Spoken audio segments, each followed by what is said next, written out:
All right, I'm going to demonstrate a hamstring strengthening drill here. And a lot of this is basically just for the overall purpose of strengthening your hamstrings, but also so that when you're working toward a full front to back split, you're doing this with some activation in the hamstrings rather than just trying to make them more elastic and more flexible. You're actually owning the shape that you're bringing yourself into.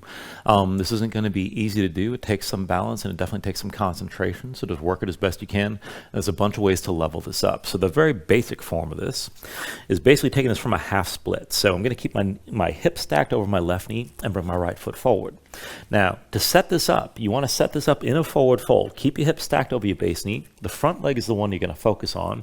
And stretching into one leg at a time is usually much more effective than trying to just fold and stretch into both at once.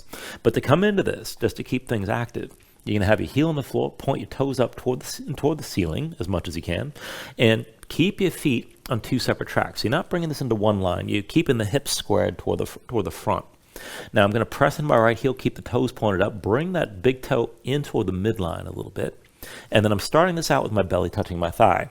Now this takes some balance, all right? I'm going to kick into my back foot, dig into the front heel, and then one at a time, I'm bringing my hands to my low back. So I've got my belly fully touching my thigh, and I'm going to keep my shoulders pulled back, and then press into my heel, come all the way up, and then hinge forward with my shoulders pulled back, belly touching the thigh.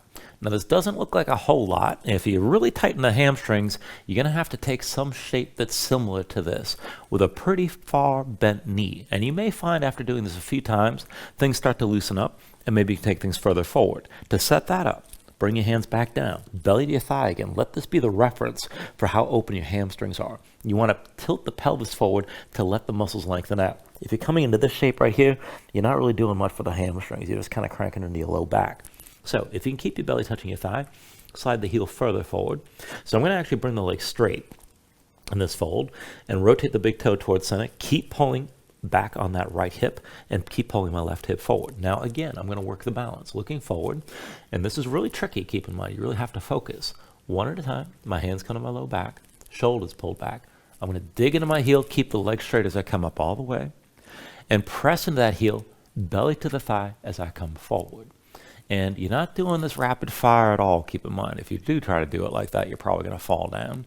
And just work it as best you can. You're definitely going to feel those muscles working on the back of the thigh when you're done. I would recommend doing a slow round of this.